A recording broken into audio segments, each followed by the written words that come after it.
Got my eyes straight ahead, got my head in the game. With the red light on, I'm just waiting for the change. Keep my head down low.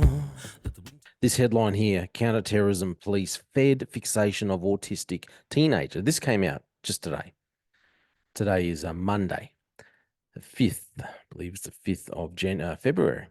Counterterrorism police arrested an autistic teenager fixated with Islamic State after engaging with him online following a plea from the Victorian teenager's parents for help. The parents have gone to him for help, and this is what the outcome has been. An undercover agent fed his fixation during frequent discussions that occurred day and night, including during a break at school, a Melbourne magistrate has found. Thomas Carrick, which is a pseudonym, was 13 years old and had an IQ of 71. An IQ of 71. The thing is, when it comes to IQs, I believe it's an IQ of 70 and below, then you are considered to have a learning disability. He's 1 point above that, 71. And he's autistic. So the agent initiated extremist discussions with him. The boy's parents had sought help from police. It's probably their first mistake. They'd sought police for help. They thought the police would help him. Less than 4 months earlier, and Thomas had been participating in a rehabilitation program with his parents' support. Magistrate Leslie Fleming said the rehabilitation was doomed once the police operative befriended Thomas online, providing him with a new terminology, new boundaries, and an outlet for him to express what was in part his fantasy world. As part of a team comprised of Victorian Police, the Australian Federal Police, and ASIO. If you haven't heard, go back to where I was talking about the episode. I was talking about when I was under surveillance and it was by ASIO officers. The operative adopted two personas.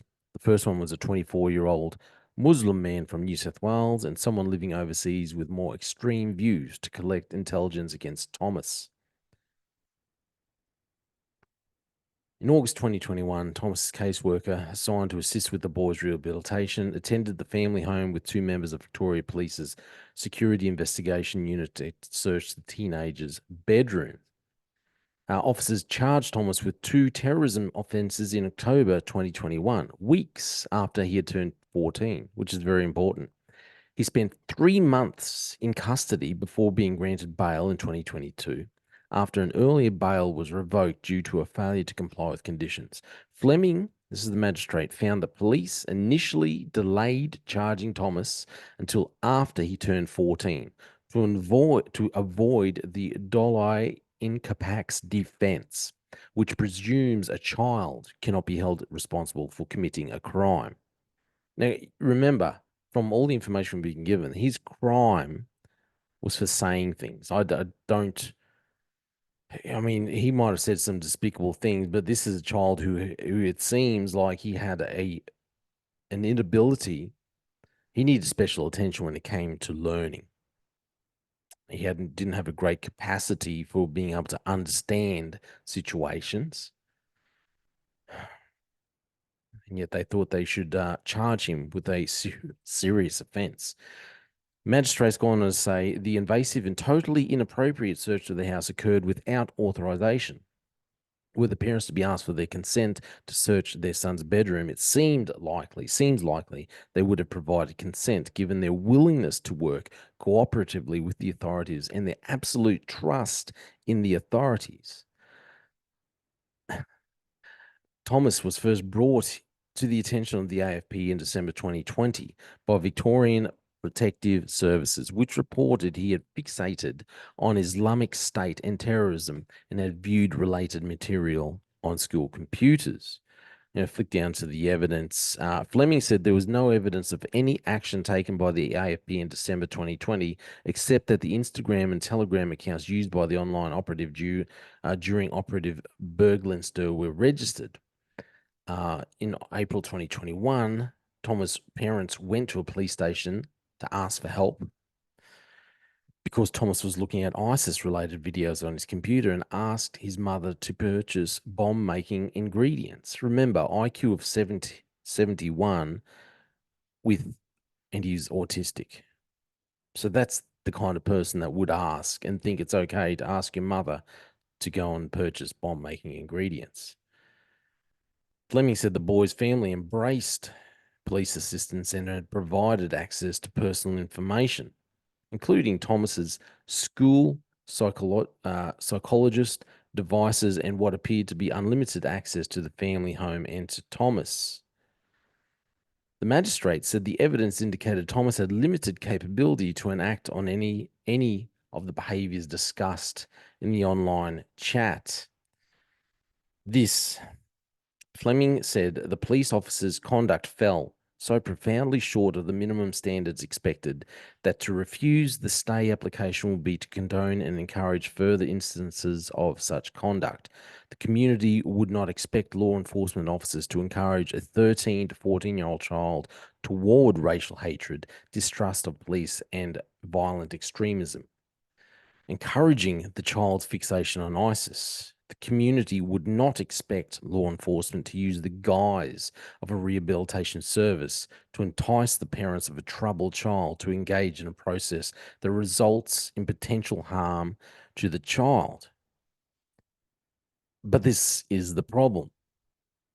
See, I've worked with officers who I think just like this. They're more concerned with statistics. They're concerned with the amount of arrests that they have made and the types of charges that they have laid. They aren't concerned about the person. There's no digging beneath the surface, and there's no consideration for how they can best serve or what best serves the community. They justify everything by the letter of the law.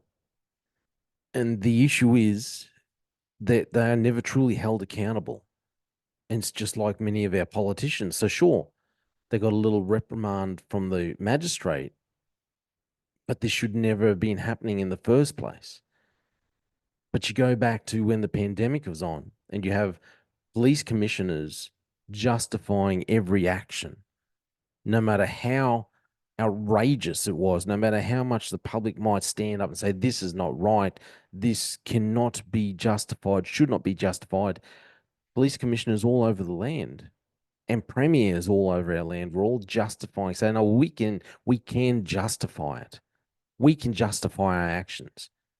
You mightn't like it. It mightn't be reasonable.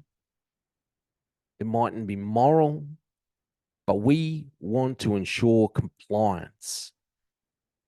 And we will get your compliance and we will justify it by any means possible. This is the problem when you don't hold people, when you don't hold police accountable. This is why I think Queensland has such a high or the highest rate of police shooting civilians at the moment. It's because we just say, well, is it justified? We don't ask the question, the further question of, was this actually necessary? No one will ask the hard questions. No one will hold people, officers, governments, politicians responsible. No one asks the question, was this absolutely necessary? You can justify by law, but did you absolutely have to pull your gun? Did you absolutely have to pull the trigger? Did these two officers absolutely have to charge a 14-year-old child with autism and a learning disability? Did you have to charge him with counterterrorism charges? Or was that just for your own benefit to push your own career ahead? All we see now in our society are government leaders, politicians, law enforcement officers who can justify everything by law, who've pushed an agenda of bringing our society into compliance, and they can justify it all, but they aren't held accountable for anything, not truly accountable. And it's time things changed in this nation. It's time we voted in a better government. It's time that we stood up and said we need a better form of law enforcement. That's my opinion. Thanks for listening to The Slippery Slope. Just fuel a desire that will take me higher. I'm on fire because nothing